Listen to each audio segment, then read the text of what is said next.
What's going on, guys? It's fight season MMA, and today I want to make a video talking about kind of the topic that everyone's been talking about. And I kind of wanted to wait a little bit just for this win for Ilia Topuria to set in, but who is the UFC's fighter of the year? Is it Mr. Alex Pereira or Ilia El Matador Topuria? These two individuals have had some of the most incredible fights this year. Ilia Topuria fought once in February and once this past weekend. He knocked out Alexander Volkanovski in the second round in February at UFC 298, and this weekend at 308, he knocked out Mr. Max Blessed Holloway. Alex Pereira, on the other hand, saved UFC 300, stepped in on short notice at UFC 303 and fought at UFC 307, beating Khalil Roundtree Jr. at 307, beating Yuri Prochazka in their rematch at UFC 303, and KOing Jamal Hill at UFC 300. These two individuals are the best fighters of this year, and it is a massive debate. So today I kind of wanted to just break down what each of the fighters' cases are going for fight of the year and who really deserves to be the UFC's 2024 or the best fighter in the world in 2024, considering that these are some of the best mixed martial artists the world has ever seen, and especially for this year, it is an incredible thing. If you guys enjoy the UFC content, please leave a like, comment, and subscribe. That's the best way to help the channel grow. And while you're down there, please turn on the post notifications just so you guys are always notified about future UFC content that releases every single day. Without further ado, let's jump right into the video talking about who is the UFC fighter of the year in 2024, Ilia Topuria or Alex Pereira. So Ilia Topuria and Alex Pereira are easily the two most impressive fighters of this year, and with Ilia Topuria's most recent win over Max Holloway being the first person to ever knock out Holloway in an MMA UFC match, it really brings the question who should be the fighter of the year, because we look at Alex Pereira's streak that he's on, this 3-fight win streak in 2024 versus Ilia Topuria's 2-fight win streak in 2024, but truly, there is a great case for both individuals, and I kind of want to start with Alex Pereira first. Alex Pereira is the individual who has the shortest 3-title defense span, and I think it's 175 days or some number around there. He first beat Jamal Hill at UFC 300 in an incredible knockout that still has Jamal Hill questioning where he's at to this day. UFC 303, he was touring in Australia. He got the call to take this fight on 2 weeks' notice. He stepped in there and head kick KO'd Yuri Prochazka with 5 seconds, or starting 5 seconds in the second round, and took on probably his toughest task at UFC 307 that he was sick for. He had visa issues getting back into the country. He had a bunch of different issues that he was threatening to use to pull out of this fight and would have been completely acceptable under any circumstances if he did, considering that these are 100% credible things to do so. But Alex Pereira stayed in the fight and looked maybe in best form we've ever seen him to dismantle and TKO Khalil Roundtree Jr. in the 4th round with 2 vicious body shots in that fight. So Alex Pereira has more just an incredible kind of style. He's beat Roundtree, he beat Prochazka, and he beat Jamal Hill, all by KO in a total of, let's say, about 6-7 rounds in total. You look at the Khalil fight, that was at the end of the 4th, so we'll say 4 there. Yuri was just 1, Jamal Hill was 1, so let's just say about 6 rounds total.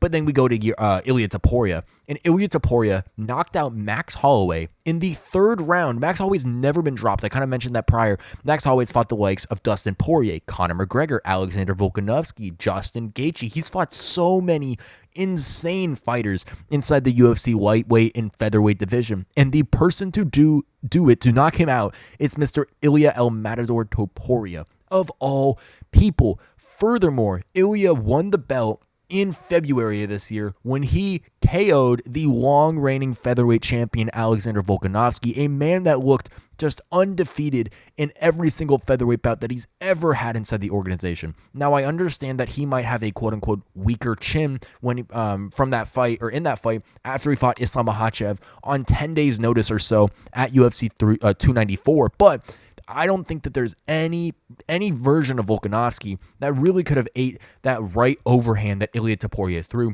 considering that Volkanovski, we have visibly seen him get wobbled in some different fights, considering that I think that the knockout was so much worse in the Topuria fight than in the Islam fight. He saw the head kick coming. It kind of grazed him. He blocked with one hand, which is not advised at all, and it kind of went right over to the head, knocked Volk out cold, and then in that Ilia Topuria fight, one flush overhead, turned the lights off at Volkanovski's house. But who should win this fighter of the year? And I kind of want to go into why I believe they should win. Ilia Topuria or Alex Pereira. I'm going to still say that Alex Pereira should win the fighter of the year. And it's very, very close. If anyone told me that Ilia Topuria should win it, I would 100% agree with them. Either person who wins this fighter of the year is completely okay in my book. But with Alex Pereira beating two former champions and a very, very, very highly regarded fighter in Khalil Roundtree Jr. isn't as impressive as Ilia Topuria's two basic opponents. But if we look at when these fights taken place, Ilia Topuria fought before Alex Pereira fought at any point of this year, and Alex Pereira had all three title defenses prior to Ilia Topuria returning to the octagon. Alex Pereira he headlined 3 main events out of 7 cards. That is absolutely insane, and not a lot of people are talking about that. I understand that the quality, quote-unquote, of opponents for Pereira versus Topuria might be a little bit different, but we have never seen someone go in there, and literally, he set the record for most consecutive title defenses in that short of a span by a pretty fair margin. Pereira is just an absolute monster. He is someone who always wants to fight. He wants to save cards. He kind of wants to go in there and do what a lot of these other individuals don't think he can do. And Alex Pereira somehow gets out of there every single time with the win. And 2, every single knockout that Pereira has had is absolutely flashy. Like in that Jamal Hill fight, there was the low shot, absolutely just said, hold my beer, I'm going to sleep you, Jamal Hill. Second fight, he knew that Yuri couldn't guard the head kick, and what did he do? Head kicked him right in the second round. Khalil Roundtree Jr., very hard fight.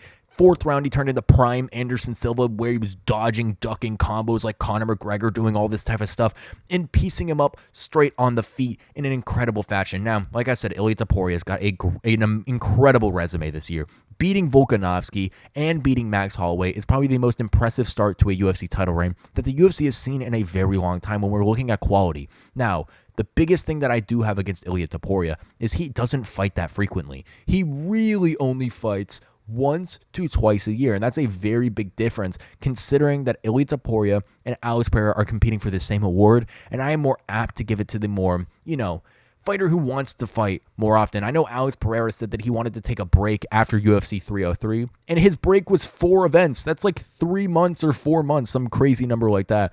And what's crazy is Ilia Topuria could have stepped in there and done something and saved an event. But Alex Pereira is the go-to guy that the UFC goes to every single time when they need someone to save the event. And truly, I do think that Alex Pereira is worthy of this award. And like I said, I do think that Topuria is worthy of this award as well. I don't think that there is a wrong option between these two individuals. But if you had to ask me who should win Fighter of the Year, I do think that I would lean towards Alex Pereira, considering that he is so consistent defending the title. He has done it against some great competition as well. It might not be as good as Max Holloway and Alexander Volkanovski, but Yuri Prochazka, Jamal Hill, and Khalil Roundtree Jr. are amazing fights. Truly, they're amazing fighters. And Alex Pereira dismantled each and every one of them in those fights. And I think the most impressive thing is the timeline that Alex Pereira did it on. To be able to win all 3 of those fights prior to Ilia Topuria returning to the UFC octagon is crazy in my opinion. Like I said, Ilia Topuria, great fighter, but Alex Pereira's title reign inside 2024 in the UFC light heavyweight division is something that I will never overlook. Pereira is one of the most exciting, fun fighters the UFC has ever seen, and truly, I think that this is an absolutely spectacular showing for Pereira, and that is why I believe that he should win Fighter of the Year. Thank you guys so much for watching this episode of Fight Season MMA, and please let me know what you think down below in the comment section about this take that Alex Pereira should win Fighter of the Year over Ilia Topuria. Now, I know Ilia Topuria's achievements are amazing. The first person to ever knock out Max Holloway, sitting Alexander Volkanovski down with a flush right overhand. Probably the 2 greatest featherweights the UFC has ever seen, unless if you also include Jose Aldo, but that's even 2 out of the 3 best UFC featherweights the organization has ever seen. But Alex Pereira fighting 3 times before Ilia Topuria could return to the octagon. An incredible thing. Fighting in April, fighting in June on 2 weeks' notice, and fighting in early October, headlining like 3 cards in under 170 days is an crazy thing. Alex Pereira is a different breed. There's a lot of champions who kind of following in his path. I know Bilal Muhammad said that he wants to get on that Alex Pereira schedule, but truly Pereira is a different breed, and he is a monster inside the octagon. I think really either one of these fighters need to be cordial if the other person wins it, but genuinely, these guys both deserve Fighter of the Year, and if I could give out two Fighter of the Years, I 100% will, but Alex Pereira, in my opinion, for his ability and willingness to turn around, to save UFC events and go above and beyond for the organization and getting just star headline KO wins is something crazy to see. And I truly do think that Alex Pereira deserves to win Fighter of the Year. Thank you guys so much for watching this episode of Fight Season MMA. And please give a like, comment, and subscribe if you enjoy the UFC content. And while you're down there, please turn on the post notifications just so you guys are always notified about future UFC content releasing every single day. Thank you guys so much for watching, and I will catch you guys very soon with more UFC content and news.